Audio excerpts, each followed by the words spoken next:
Assalomu alaykum aziz do'stlar. Biz bugun YouTube kanalimiz orqali sizlar uchun foydali ma'lumotlar berib borishda davom etamiz. Bugun biz chet eldan, Yevropadan uyga Korona yoki Zolotaya Korona ilovasi orqali pul jo'natish haqida ko'rib chiqamiz.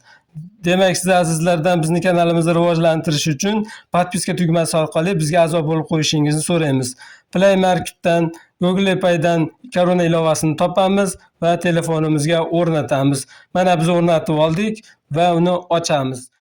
Korona ilovasidan foydalanish uchun til so'raydi. Misol uchun biz rus tilini tanladik va biz qayerda bo'lsak, shu joyda telefon raqamini ro'yxatdan o'tish uchun kiritishimiz kerak bo'ladi. Ya'ni biz hozir Latviyadamiz. Latviyadan birorta bir nomerni kiritamiz.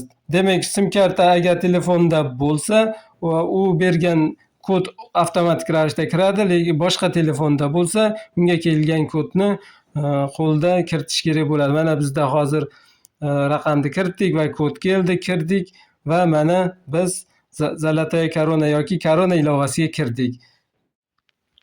Mana Korona ilovasiga ham kirib oldik. Endi buni bir qator sozlab olamiz. Ya'ni o'ng qo'lda tepa tarafida odamcha ko'rinishdagi chizmaga bosamiz va mo'y profilga kiramiz. Bu yerdan kiritgan telefon raqamimiz, ism, familiya, tug'ilgan kun va Gmailni kiritamiz. Qayerda fuqarosiz, misol O'zbekiston, qayerdan ro'yxatdan o'tgansiz, misol Latviya, elga va misol adresingiz va pochtaviy indeksingizni kiritishingiz kerak bo'ladi.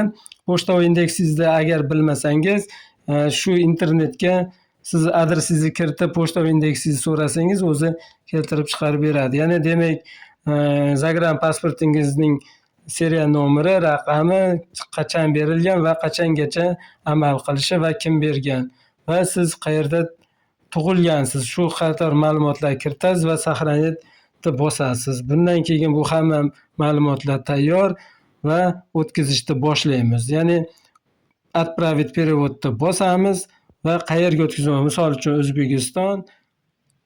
O'tkazayotgan summamiz bank kartasigami yoki naqd ko'rinishidami?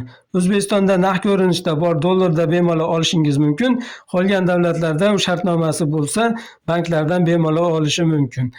Biz hozir bank kartasiga tanlaymiz va milliy valyutada bemalol summamizni tushirishimiz mumkin.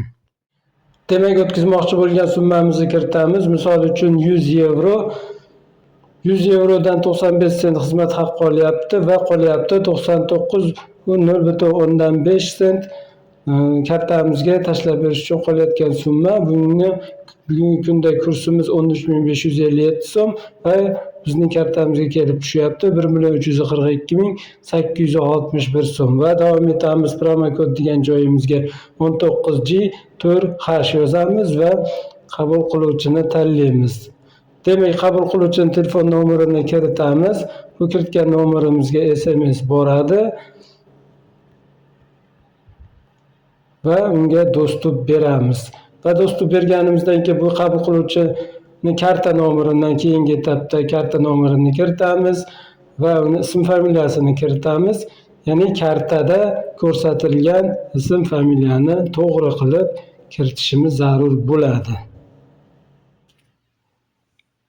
Ma'lumotlar to'g'riligini bir qator tekshirib olamiz va to'lov qismiga o'tamiz va yechilishi kerak bo'lgan siz jo'natayotgan karta raqamni kiritamiz va uni amal qilish muddatini kiritamiz va to'lovni bosamiz.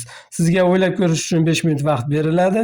Shu vaqt ichida tegmasangiz, sizdan 100 yevro pulni yechib olib, siz ko'rsatgan raqamga, karta raqamiga pulni tushirib beradi. Rahmat aziz do'stlar, bizni kanalimizni kuzatishda davom eting. Bizda yana yangi videolar chiqarishda davom etamiz va sizga qanaqa yangi ma'lumotlar kerak bo'lsa kommentariyada yozib qoldiring va albatta kanalimizga a'zo bo'lib qo'yishni unutmang. Rahmat, sog' bo'linglar.